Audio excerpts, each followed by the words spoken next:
What's up guys, Houndish here, and today we are jumping into Destiny 2 with a pretty huge news roundup. So we're going to touch on some secret areas coming up this season, as well as new quest details and secret emissaries in the dungeon. Bungie also confirmed whether the dungeon is staying or going, and we've got some curious season secrets to talk about, but we'll also touch on new exotics and destinations coming in the fall. Additionally, Variks, an old friend, appears to have been found, and we're going to speak about hidden rewards, Grandmaster this season, moments of triumph, loot farms, and a bunch more in this video. So, as always guys, if you do enjoy this one, feel free to get subscribed so I can keep you posted with more D2 content, but now let's get into it.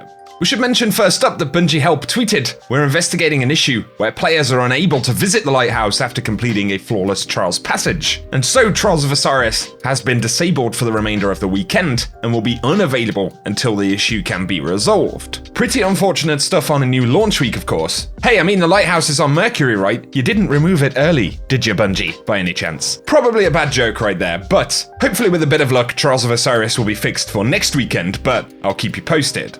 The other day we spoke about some new images and details about content coming in Beyond Light, and initially, Bungie have teased 2 Golden Age exotics that we're going to find on Europa. And there's plenty of speculation as to what they could be down in the comment section, but to give us a bit more right here, we can see a slightly updated model for the No Time to Explain pulse rifle as well as the catalyst right there. We're possibly looking at the weapon ornament in this particular image, but we also have the other pre-order bonuses and the main cover art for Beyond Light, which is pretty cool.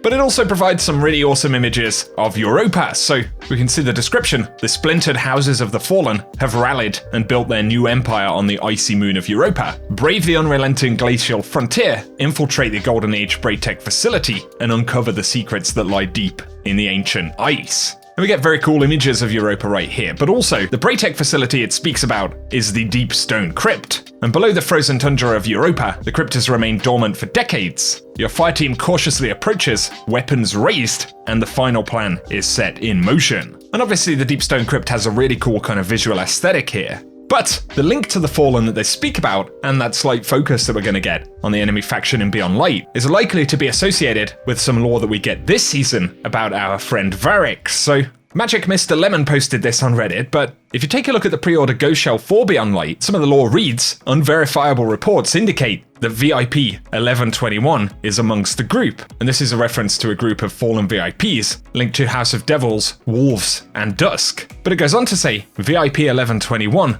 well known to the Guardians of the Inner System as Variks the Loyal, directly responsible for the release of the murderer Aldrin Sov from the Prison of Elders. He'd subsequently fled Awoken holdings in the Reef, and now styles himself the Kell of Kells, still representing House Judgment. And finally it says that the Praxic Order has petitioned the Vanguard for permission to detain the target, but the Awoken Monarchy, acting through the Queen's Wrath, has claimed jurisdiction over Variks and further stated that any prosecution in the absence of their involvement would be considered an act of war. It does finish by saying that the Vanguard has not yet made a statement about their position. But importantly, we now know precisely where Variks is right now. The only question remains as to whether Variks is potentially a prisoner amongst various other fallen, or, especially since he's still representing House Judgment, with a series of other broken fallen houses around him, Variks could potentially be responsible for leading new groups of fallen. But almost certainly with a tease like this on a pre-order item for the new DLC, it seems very likely that Variks is going to be featured into the story in one way or another, so I'd be curious to hear your thoughts. Now though, let's get to some Season 11 updates. And initially there was conversation about the dungeon for Season 11 being taken out of the game, and Cosmo's now confirmed that this is going to happen, but he said that they're making some under-the-hood changes to how activities function when Season 12 launches.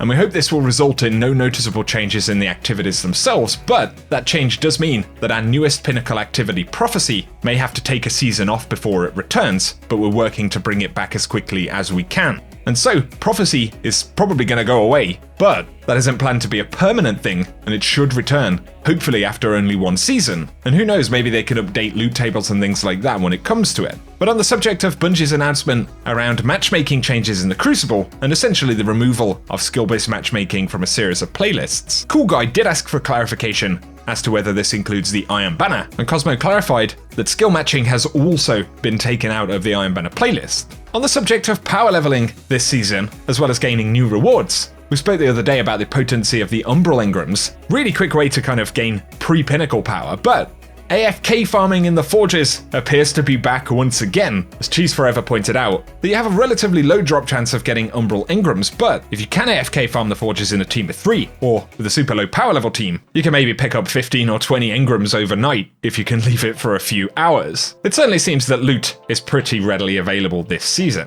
However, Epsilon on Twitter did point out that the Umbral Enhancement 2 actually serves to slow progression on the recaster, so apparently when you unlock that perk, it auto-deposits the twisted energy you have, but it appears to only be depositing at a 50% rate, and then the rest of the currency actually ends up being lost, so people are calling Bungie out about this one, but possibly better to avoid that upgrade for the moment, and hopefully they'll have it sorted soon.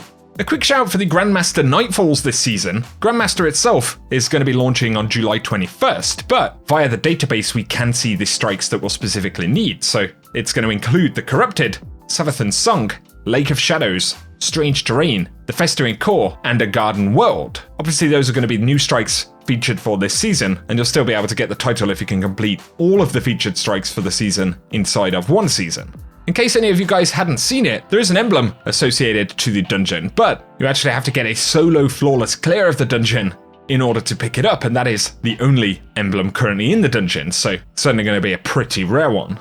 Also on the subject of the dungeon, it would appear that in future, or potentially at the moment, just depends how hidden they are, but one of the Triumph's Emissary Whisperer indicates that we'll be able to locate and listen to various emissaries throughout the dungeon, and so there will be 5 for each of the locations that are going away in September. And so I'm not sure if these NPCs are just going to pop up somewhere or be hidden in various locations, but bit of a mystery for us to keep our eyes on over the next few weeks.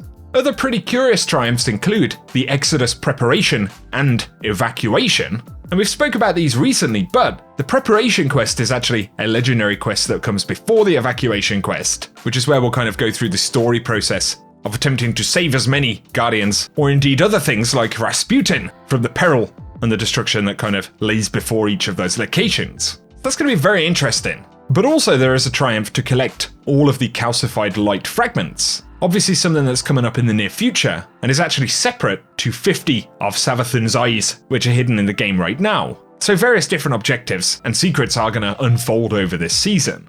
On the subject of secrets this season, JB3 once again has been glitching out of the map, this time in the Interference mission. And initially they found a kind of pyramid statue room, potentially new mission space, or for story content that we're going to get over the next few weeks, and it would appear that we're going to get multiple different versions of the Interference mission throughout the course of the season.